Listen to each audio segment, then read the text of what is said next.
we're going to talk about something which really, I find really exciting and actually quite inspiring, which is the 4-day working week.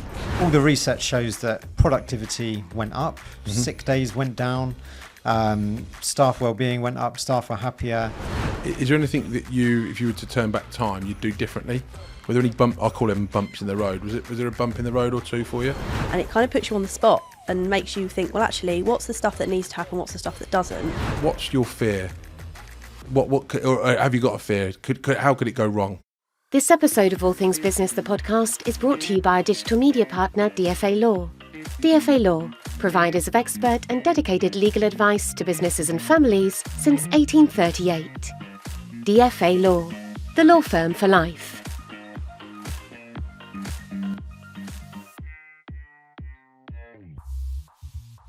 Good morning. Welcome, Casey and Joe, to the podcast. Thanks for having us. Yeah, good morning. You're most welcome. We're going to talk about something which really, I find really exciting and actually quite inspiring, which is the 4-day working week. But before we do that, introduce yourselves to our audience. We'll start off with you, Joe.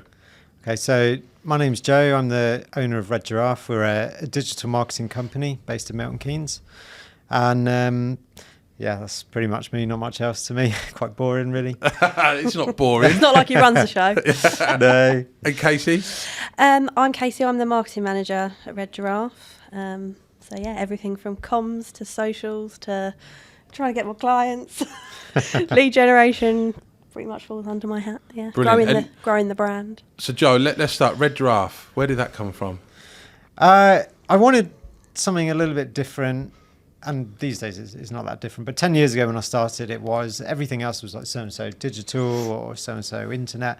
And I wanted something a bit quirky, a bit memorable. A giraffe obviously is taller than any other animal, which is what marketing is all about, standing out. And a red giraffe is a thing that didn't exist until we created it, which is what we do for our clients. So yeah, that's where it came from. I like that. Really good summary. It's funny you say that though about quirky names. I've just had an inquiry last week from an agency called Turn Left Dave.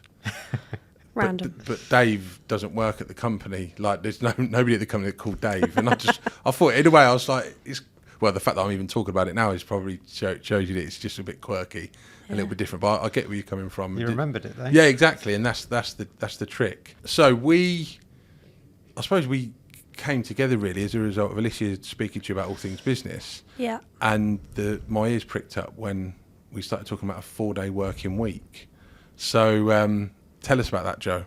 Okay, so I first started having the idea. My wife's a primary school teacher. Where does she work? In Milton Keynes? In Milton Keynes, yeah. Milton Keynes. And I saw how much she was struggling with the workload, the toll that was taking on her mental health, the kind of...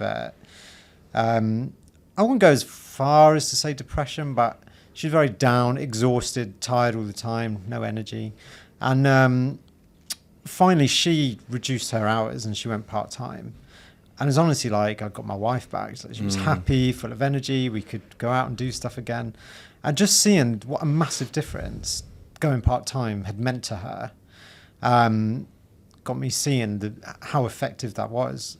And we'd put off doing it for years because obviously the financial hit of reducing her hours in a time where all our costs are going up, we didn't want to do it. But eventually got to the point where I said we have to do it, and that got me thinking about what if we introduced a 4-day work week at Red Giraffe, because I've seen other companies doing it. The studies all show it's amazing. I said why don't we try it? We're always trying to be really innovative and really pushing the boundaries and in terms of what else we can do, both for our staff and our clients.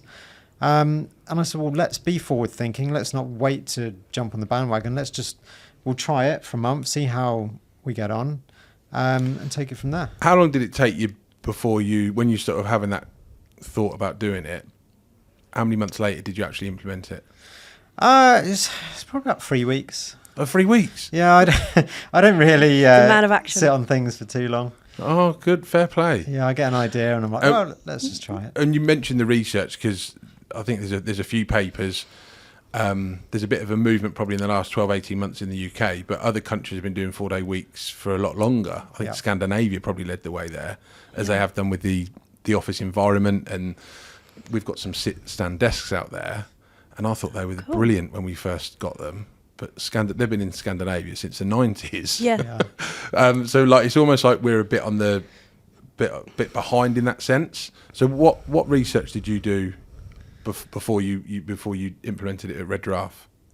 So, like you said, reading about what they're doing in Scandinavia, all the research shows that productivity went up, sick days went down, staff well-being went up, staff were happier, clients were fine with it. But I think the main thing for me was all the studies that said it didn't have any impact on productivity at all. So I thought, well, why don't we try it, see if we can recreate the same thing? And yeah. So Casey, where were you when Joe said, I want to do a 4-day working week? Well, to Do you be remember fair, it? he actually, yeah, I do, very much so. He ran it by me in a meeting, didn't you? I run everything by you first. He literally came to me and said, Casey, I've been thinking about this for a while. What do you think about a 4-day work week? And I thought, this is brilliant. This is exactly the type of move I think would really work in our agency. Because we're small, we're quite agile, so we control these things without massive, issues in doing that. And everyone that we work with is at the agency is very, very open and very collaborative. So I thought it would go down really well, and it has, hasn't it? Yeah. Do you feel it's also used from a recruitment perspective as a really good retain and recruit tool? I think so, because back in the day, I'd say all staff wanted was money, and whoever offered them the highest salary would get them. And I think there has been a shift. Well, I know there's been a shift from when I do the kind of reviews with the staff and I say, what drives you? What do you look for in work?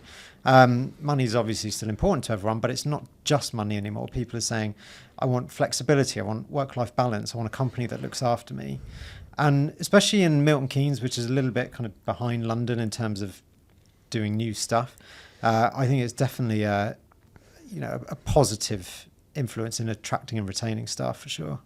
Is there anything that if you were to turn back time, you'd do differently? Were there any I'll call them bumps in the road. Was there a bump in the road or two for you? No, I think the only thing I'd have done differently was maybe reassure our clients that our support desk is open 7 days a week, and it's still open 7 days a week. And even though we told clients we were trialing the 4-day week and we were doing that, I think a couple still got a bit nervous that they weren't going to be able to get support on a Friday. And that's interesting. So I know it's 7 days of support desk, but do you work on a shift across the staff so the business is still open Monday to Friday, or do you just shut on a Friday, for example? So our studio's shut on a Friday, so no creative work or design work is getting done.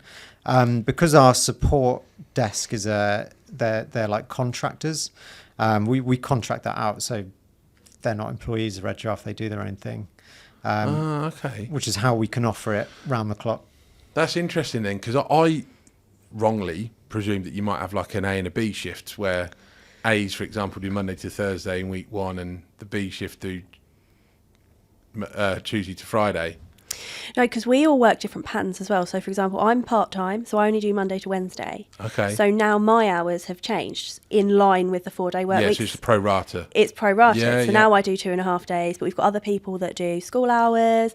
So that wouldn't necessarily have worked, I don't think, to have people on shifts, because we're all doing different hours anyway. Yeah. That's interesting. And, I mean, this is more common, I think, with bigger businesses, but what do you do for holidays? How do you mean? Sorry. So is it holiday entitlement just straight 25 days plus bank holidays, or how does that work? Oh yeah, so it's the normal, I think it's 25 days. But the reason I say it is because there are some, I can't remember who it was first, I don't know if it was Virgin and then there was another big brand where they do unlimited, and I think that's so brave. I think that's so brave, because that, I think from a business owner's perspective, you're almost nervous of it being taken advantage of. But yeah, when you look at it, everybody talks so positively about it.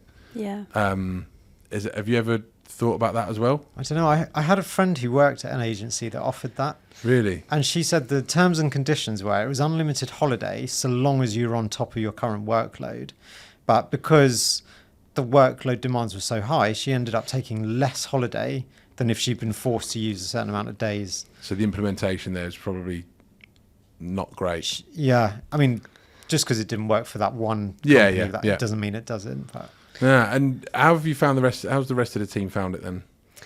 Well, from my perspective, it's been brilliant because my productivity has gone up massively. I've got 2.5 days to get my work done. I'm getting more work done in 2.5 days than I did in 3, which is mad. It's crazy because you have to plan, you have to prioritise, you have to really use that time wisely, and it kind of puts you on the spot and makes you think, well, actually, what's the stuff that needs to happen, what's the stuff that doesn't, and you end up culling a lot of the stuff that you would have done before that aren't actually necessarily needed. Yeah. So it's really helped from that point of view. And obviously with the work-life balance, you know, being a working mum, it's really helped me, and I know my other colleagues as well. Yeah, work-life balance and flexible working is I'm a big fan of that. If someone's listening to this though, Casey, and because that I have this thing internally about having meetings about meetings, and sometimes about being more effective, and a meeting should never really run over 45 minutes, because I think by that point internally people are probably getting a little bit bored, or you might have lost the room, so to speak, and those short sharp meetings are probably far more effective. What would you say if someone was listening to this saying time management is such an important thing? Because what you've just described there is what everybody that I hear about the 4-day working week says. It's just so more effective, productivity goes up. What would you say to people that talk about time management though, in terms of making it more effective from based on a 5-day working week? I know you're part-time though. Yeah, I would say it's all about focusing on prioritising your workload and focusing on the absolute essentials. Yeah. And then focusing on the quality over the quantity of work. Do you think 4-day working weeks can work in any industry? I think so long as you can implement it in a way like we have, where the service doesn't drop to the clients. But I think it'll become the new norm in time. I don't think we'll talk about a 3-day weekend. We'll just talk about the weekend being your Friday to Sunday. And from a remuneration perspective, they're still paid the same and not pro-rata down? So it's same pay. Still pay. Same pay. So I love that. And what's your fear? Or have you got a fear?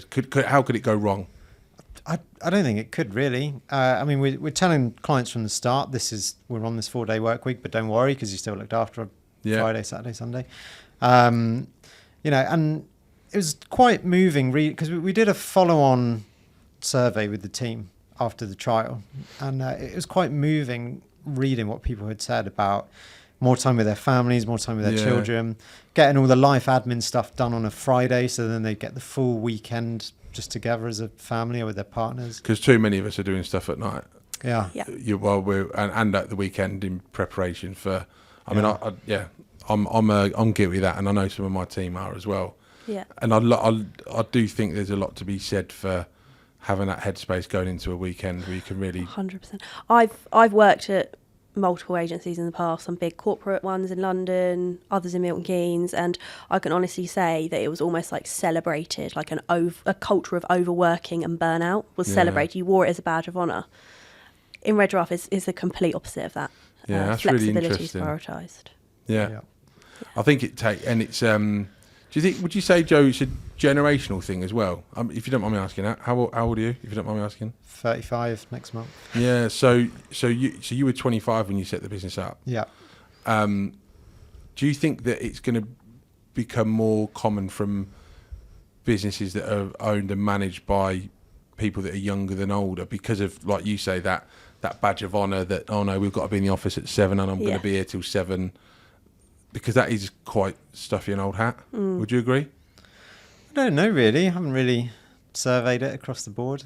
Because sure. I think with service-based companies, I can see it definitely picking up. I'd love us to do it here, but I don't know. I'm probably a little bit. It took me a lot we do work from home Wednesday and Friday, so on a Wednesday and a Friday in here, with the exception of bank holiday week, where we just do the one day, it's like the Mary Celeste sometimes, and like that.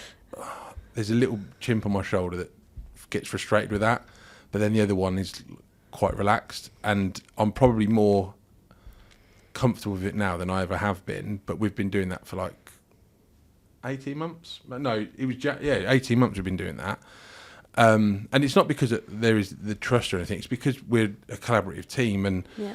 if I turn around and say, "Oh, I want to," where is that person? I just want 5 minutes with them. Oh, you've got to Teams them, and that bit I still get frustrated with. But I also appreciate that it's me that's got to change, because, like you said, the next generation want to work for a flexible employer. They're not necessarily.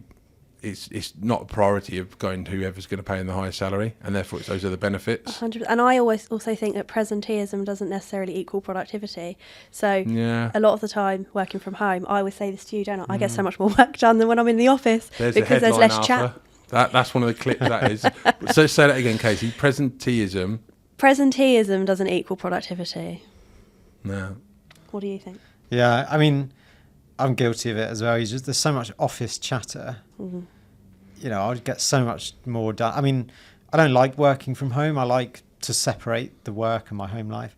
But I will just shut myself in the boardroom and say, right, no one bother me for an hour unless it's urgent. Just to get your head down. Power through stuff, yeah. And in terms of people being set up to work from home as well, not everyone's fortunate. I'm playing a little bit of devil's advocate here, as you could probably tell. But people that aren't set up, I haven't got I live in a 4-bedroom house, but I've got 3 kids. Not that I would ever want to work from home with the kids in the house, but I haven't got a study, for example. I haven't got a converted garage.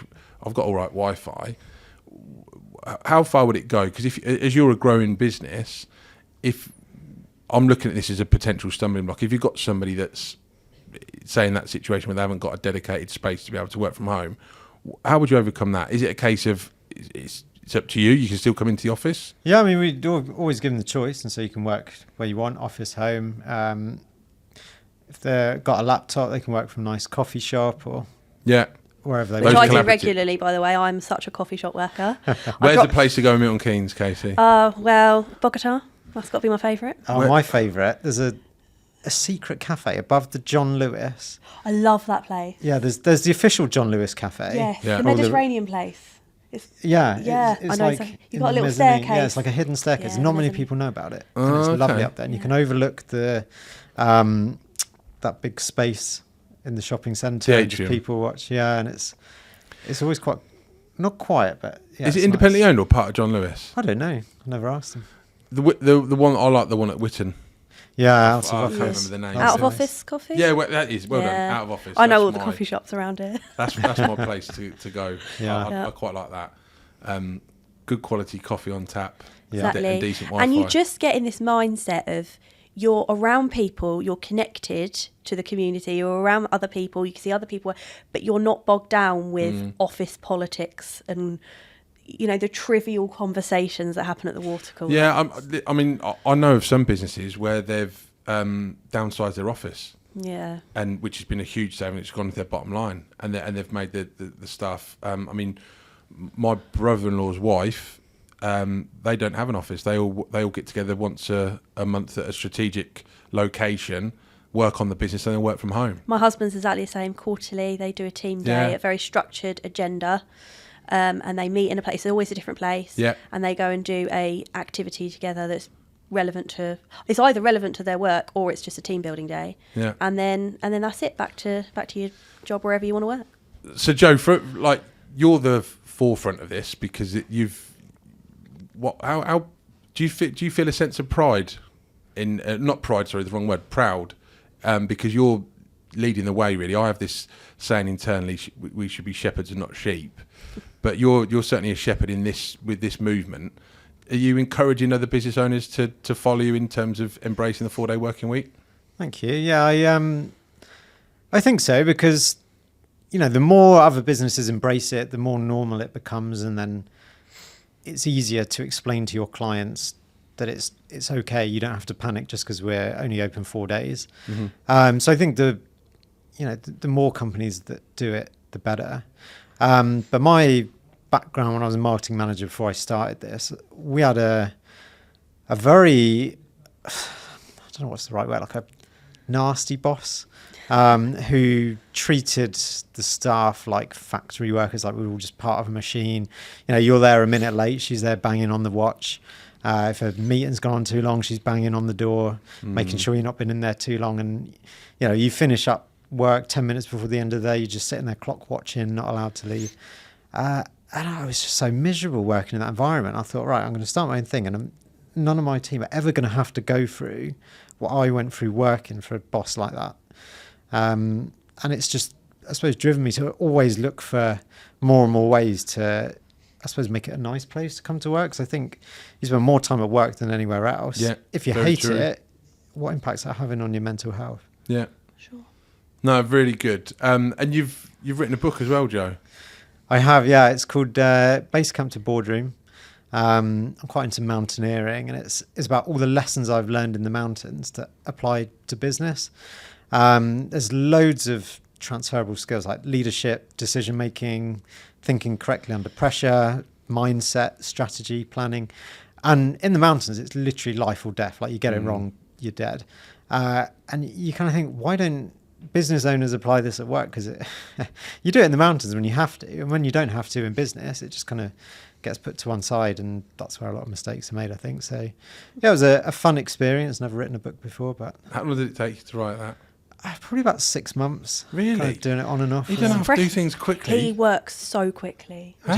6 months. So quickly. And where can you download the book? It's on Amazon, on Kindle, paperback, hardback.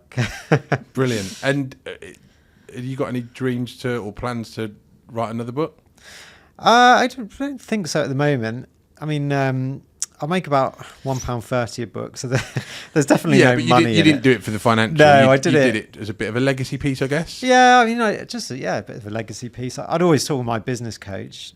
You know, we were always comparing the mountains. He's like, oh, it's like in the mountains when you do this. And then one day I was like, do you know what? I'm just going to write a book on this, because it is just like mountaineering. It's a metaphorical mountain, but you're still starting somewhere and climbing to somewhere else. So, you know, all I want is that someone finds it useful and gets some good advice from it. No, brilliant. Excellent. Well, look, I'm really grateful you've come in to share your journey. How long have you been doing the 4-day working week now? What is it, Casey? About a This- month It's or- about 6 weeks. Yeah. We finished a trial 2 weeks ago, and we've gone permanent. Yeah. Excellent. So I think we're probably going to check in with you again at the end of the year, just to sort of get a catch up and a review on that. But I wish you the best of luck with it, and I think we'll be following your journey very closely with the view that we may well implement that into our business in 2025 or 2026. Brilliant. Arthur, don't get too carried Sounds away yet, good. mate. All All right, right. shepherd, Ben, make it happen. Well, yeah, I know. Well, I do like to be a shepherd, but I think on this occasion I'll be quite happy to be a sheep, Yeah. because my biggest concern or fear would be getting to that 6 week point and going, actually, it's not working. We need to withdraw on this, Yeah. because I think that could have a real detrimental effect. 100%. And I think, like anything, it's the goals that you set and the brief at the outline to sort of say, right, if we're all on board with this, this is how we're going to be successful with it. Yeah. And my fear would be, if it didn't work, then taking it away. But I'd love Yeah. to do it. I really One would. of the concerns we had was, you know, you don't want to be seen to be giving with one hand and then taking with another. Yeah. So it's like giving people this, look, you've got this freedom of the Friday off, and then taking it away, because then, like you say, that would have such a detrimental impact on the team. Just out of interest, if you have a Friday, say you got an event for a client on a Friday or something, would you expect the team to work, or one or two people to do that Friday and then just take the day back, or is it no, we're if shut? that did happen, and there was something, you know, with enough notice, something coming up on a Friday, I could say, right, guys, you want to take a Monday off instead, and then Yeah. we'll come in on a Friday. So you've got that element of flexibility with it. I think so. I think that'd be all right. And I think it's about having a team that's like happy to chip in. Everybody's happy to chip in our team. Yeah. So we would be more than happy to do that. So it's about mindset as well, isn't it? Having the right attitudes in the team to work ethic. Brilliant. Thank you Perfect. very much, and please keep in touch, and we'll follow your journey. Yeah. Lovely. Thanks for having us. Thank you for having us.